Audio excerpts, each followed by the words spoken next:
The Jeep Meridian is the Stellantis Group brand's effort to expand the Indian portfolio from Jeep.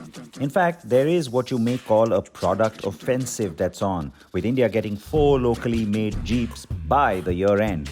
The Compass, Wrangler, Meridian, and of course, even the flagship Grand Cherokee that will arrive by the festive season. The departure of the popular Ford Endeavour also leaves a gap in the full-size off-roader market and therefore an opportunity for Jeep. The Meridian is a 3-row longer wheelbase version of the FCA small wide 4x4 LWB platform. This of course also has the Compass and Commander on it, as well as the newly launched Alfa Romeo Tonale crossover. The Commander is in many ways the same car as the Meridian and sells in Latin America. But the Meridian gets its own name and positioning for 2 reasons. The first is the Commander name has Mahindra antecedents in India, and second, and more vital, is that the Meridian is better appointed, more feature-packed, and overall more upmarket than the Brazil-made Commander.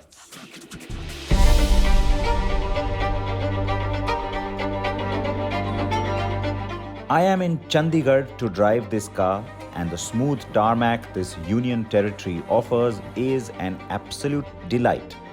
We then also managed to get into some twisty roads across the Himachal border to get a comprehensive feel of the car. Start driving the Meridian and the first thing that's going to grab you, the suspension and ride quality. It is going to be the one thing that will get discussed a lot about this car, I reckon. The steering will be the other. Now, you might say that it's a lot like the Compass. Now, of course, it's the same family, but I think where the significant part of that comes in is when you compare it to the rivals. It's not going to feel anything like the Fortuner, for example, and that is the car it really has to go after. The big difference there, of course, is the way the 2 cars are constructed, and that's where this one has a clear edge. The Meridian has a monocoque construction, lending it a tauter feel. There is minimal to no body roll, and the car feels quite planted and assured. It shares a lot with the Compass though. That includes the 2-litre turbo diesel engine with the option of manual or 9-speed automatic. It does not get the petrol option like its sibling though. The engine is familiar, and the surprising bit is that its state of tune and digits are identical to the Compass diesel. Now that is a bit odd, since I expected that to be differentiated between the 2 models. The same is true for the gearboxes. I get the logic of sharing the Compass's engine, and from economies of scale and a business case point of view, that makes sense. You get a lot of grunt. Torque is not the problem. It is though 168 bhp that kind of sticks out like a sore thumb. I would have wanted this to be a more powerful car for lots of reasons, not just for its own performance's sake, but also for the sake of what it's trying to pitch. It is trying to say that this is the most sophisticated option to what exists in the segment, and so a lot of power would be important to communicate that sense of luxury and refinement. That to me is a bit of a miss. I wouldn't have had a problem if you had this and then maybe a more powerful variant of the car. That, at least for now, is not on the cards. The Jeep Meridian's alter ego, the Commander, does get a 1.3 turbo flex fuel engine in Brazil, which makes 182 bhp. The Compass also has more powerful 2 and 2.4 litre Tiger Shark petrol engines in other markets. But for now, Jeep does not see a business case and therefore a reason to launch a petrol variant of the Meridian in India. Now I like me a stiff steering, and so the weighted feel on this one is great, especially on the hill roads that we've driven on, even the high-speed roads. It's in really dense traffic though that you might find it a little too hard, but you know what, that's a personal preference thing. I, for one, am quite happy with it. The car does have frequency selective damping that helps with better cornering. The thing is that this is also being pitched as a driver's car and not just a chauffeur-driven one. And there again, I feel having additional power and a swifter initial acceleration would have been gold. and a direct play against the Toyota Fortuner. But for now, this is all we get.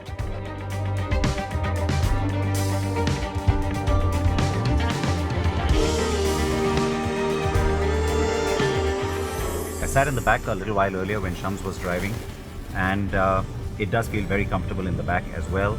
So on the whole, it is just this little lack of power that's going to be the one Achilles heel, because especially when you have a full load, we got lots of people in the car, that's when you'll feel it even more. The great news is that the other big focus for Jeep is how this car does off-road. But before we get to that, a closer look at its design and interior.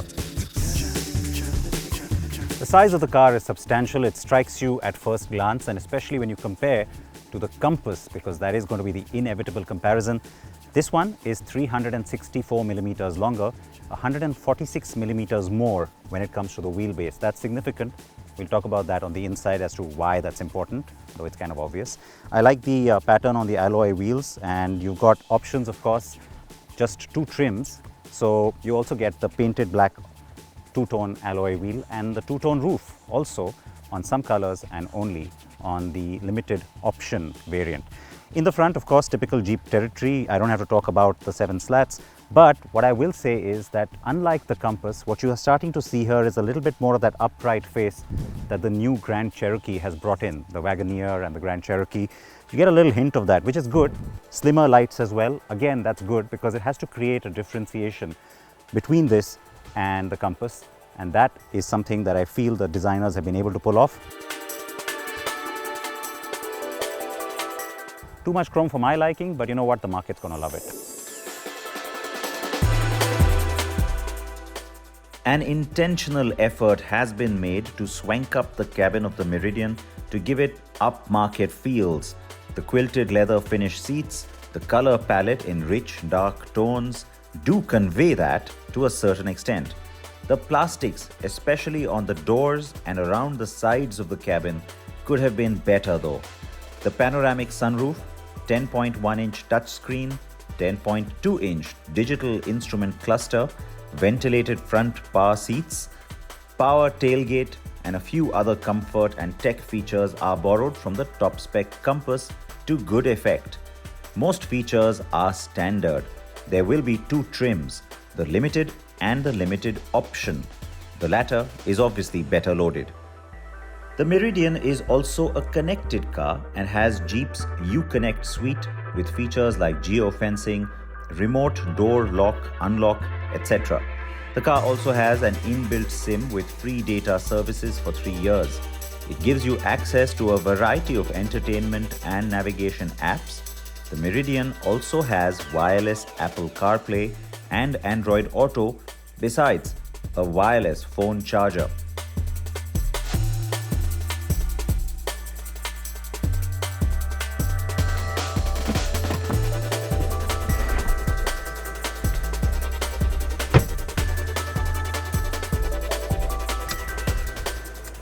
Okay, so the all-important third row. Big USP on this car. You saw me getting in, wasn't the most graceful, but the one movement tumble down function of the seat works just fine. 2 big problems. As you can clearly see, I am not comfortable, and I'm not the tallest person in our group, but yes, this is pretty snug and tight. So what are the 2 big problems? Under thigh support.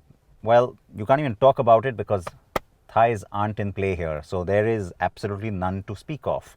And the second problem, of course, is the lack of space. You can see there is a substantially cramped situation here. Well, the big problem, this seat doesn't slide forward, and you have that, of course, on some 3-row cars, which kind of gives you a little bit of extra space back here to play with. I can do barely nothing back here. Now, you can adjust the reclining angle of this seat a little bit, but guess what? It only gets worse. It comes further down, and that is not ideal. So my knees are pointing to the sky, and this is definitely not for adults, certainly not for long distances. For kids though, it would be fairly comfortable. You do get the third row roof mounted AC vents, and you've got cup holders back here for what it's worth, so that's nice. The seat itself is well constructed, and it's fairly comfortable on the back. It's the seat bottom, the cushion or the lack of it, that is the problem. So it's not for grown-ups, but will serve large families with little kids quite nicely. The ISOFIX child seat anchors though are only in the second row. And it is a miss that the second row does not slide. Safety is standard on both variants, right from ISOFIX to 6 airbags, and you also get tire pressure monitoring and a 360-degree camera view.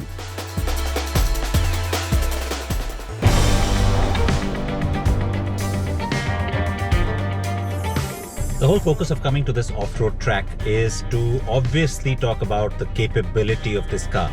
Now, it has to be a true blue Jeep. That is what I am here to test.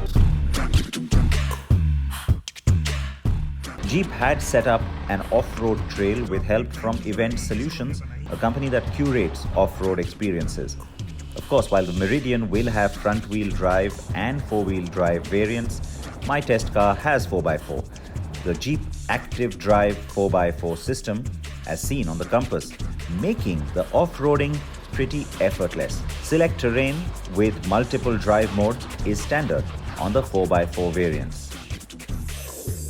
What's nice is we're not just going into like an obstacle course that's been set up just to check wheel articulation or approach and departure angles.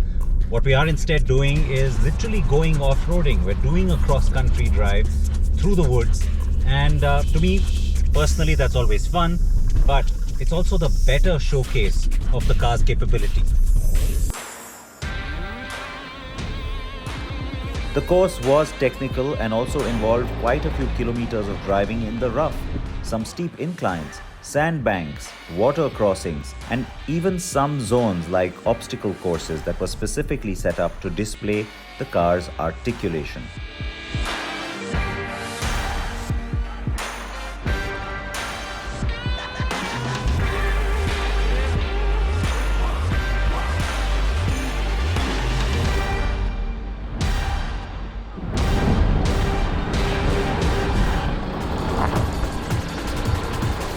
This is the part that's a lot of fun, where you have to bring some of your own skill into play as well. But it's just staggering what the car will do for you. Right now, I am not using hill descent control, though of course that feature is very much on offer and has very much been in play today for my experience here. 32 degrees was the angle that I just descended, and I'll tell you what, I have said this word before, I'll say it again, effortless.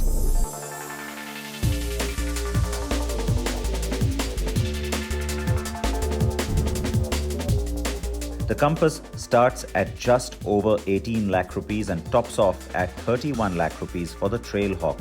The Meridian is expected to launch in June, and I expect prices to stay between 35 and 40 lakh rupees, given that it boasts 82% local content.